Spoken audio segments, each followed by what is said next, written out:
देख रहे हैं NNC न्यूज। दहली शराब स्कैम बदउनवानियों से ज्यादा सियासी इंतखाम के इशारे पॉलिसी से दस्तबरदारी के बावजूद CBI और ED मुतहरिक लोकसभा चुनाव के पेश नज़र अपोजिशन निशाने पर।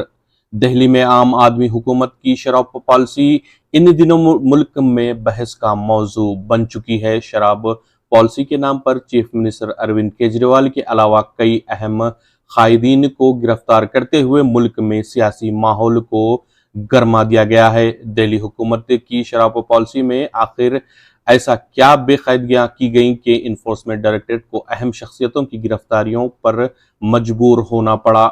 ये दिलचस्प बात है कि अरविंद केजरीवाल हुकूमत ने 2021 में नई एक्साइज पॉलिसी मुतरफ की थी और पॉलिसी के बारे में तनकीदों के बाद हुकूमत ने नई पॉलिसी से दस्तबरदारी इख्तियार कर ली, लेकिन CBI और इन्फोर्समेंट डायरेक्टरेट को तहकीकात के नाम पर मुखालिफ BJP कायदीन को हरासा करने का मौका हाथ लग गया।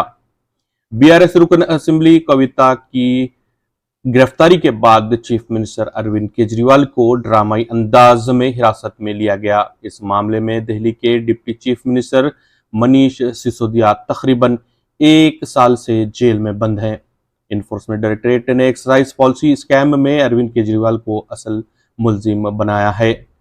नाजरीन, आपको बताते चलें कि अरविंद केजरीवाल मुल्क के पहले चीफ मिनिस्टर हैं जिन्हें ओहदे पर गिरफ्तार किया गया है। लोकसभा चुनाव के पेश नज़र शराब स्कैम केस को सियासी रंग दिए जाने का अंदेशा है। अपोजिशन का इल्जाम है कि शराब स्कैम के नाम पर मुखालिफ BJP आवाजों को कुचलने की साजिश की जा रही है।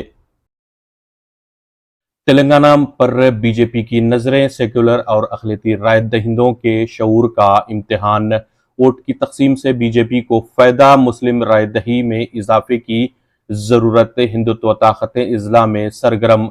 BJP ने जनूबी हिंद की रियासतों पर तवज्जो मरकूज की है ताकि लोकसभा चुनाव में पार्टी को शुमाल की तरह जनूबी रियासतों में भी खातिर ख्वाह नशिस्तें हासिल हों।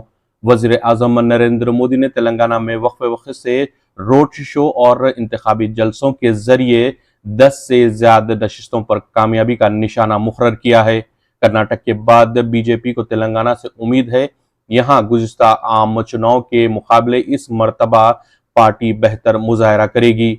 असेंबली चुनाव में BRS की शिकस्त के बाद से रियासत में सियासी सूरत हाल में खासी तब्दीली देखी जा रही है। लोकसभा चुनाव में बरसरे इख्तिदार कांग्रेस का रास्त मुकाबला BJP से रहेगा।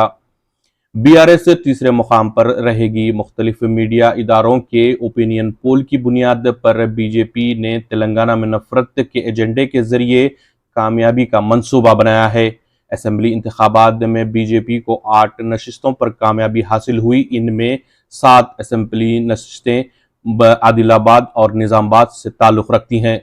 अलहदा तेलंगाना रियासत के क़याम के बाद पहली मरतबा BJP को 8 नशिस्तों पर कामयाबी मिली और लोकसभा की 4 नशिस्तों पर इसने कब्जा किया हुआ है।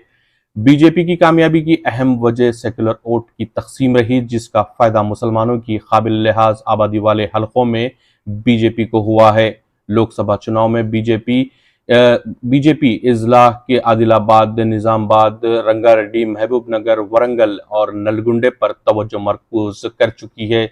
दिलचस्प बात यह है कि मज़कूरा इजला में मुस्लिम अक़लियती की काबिल लिहाज आबादी है और अगर मुसलमानों के वोट कांग्रेस और BRS के दरमियान तकसीम होते हैं तो फ़ायदा ज़ाफ़रानी पार्टी को होगा। मुस्लिम और सेकुलर राय दहिंदों के वोट फीसद में इजाफे की ज़रूरत है ताकि फ़िरका परस्त ताकतों को कामयाबी से रोका जा सके। बेबस सेक्रेटरी जनरल की जिम्मेदारों से जंग बंदी की अपील। रफा का दौरा। अक़वाम मुत्तहिदा के सेक्रेटरी जनरल एंटोनियो गुतरेस ने कहा है कि हमारे पास इख्तियार नहीं, जिनके पास इख्तियार है इनसे अपील है कि गजा की जंग बंदी करवाई जाए। मिस्र में रफा क्रॉसिंग के दौरे पर अक़वाम मुत्तहिदा के सरबराह का कहना था कि गजा के फ़लस्तीनियों का दर्द दुनिया के सामने लाने के लिए रफा आया हूँ। इन्होंने कहा कि गजा में पहले से कहीं ज़्यादा अब इंसानी इमदाद की ज़रूरत है। इमदादी सामान के ट्रकों को गजा की सरहद पर روکنا اخلاقی کمزوری ہے۔ اسرائیل کو انسانی امداد کی رسائی پورے غزہ میں بلا روک ٹوک دینی چاہیے۔ اینٹونی گتریس نے کہا کہ غزہ میں امداد پہنچانے کے لیے مصر کے ساتھ مل کر کام کرتے رہیں گے۔ رفح میں زمینی آپریشن انسانی تباہی کا سبب بنے گا۔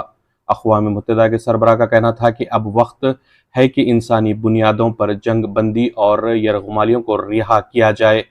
اب وقت آ گیا ہے کہ فلسطینی ریاست قائم کی جائے۔ اینٹونی گتریس نے کہا کہ اتنے لوگوں کو مرتا ہوا اتنی اذیتوں میں نہیں دیکھا جا سکتا۔ بے بس سیکرٹری جنرل اقوام متحدہ نے کہا کہ ہمارے پاس اختیارات نہیں ہیں کہ ہم جنگ بندی کرا سکیں اور اس جنگ کو رکوا سکیں۔ ناظرین، ہمارے یوٹیوب چینل کو سبسکرائب کریں اور فیس بک پیج کو فالو ضرور کریں اور ہمارے ویڈیوز کو لائک اور شیئر ضرور کریں تاکہ آپ کو دیش اور دنیا کی تازہ خبریں حاصل ہوتی رہیں۔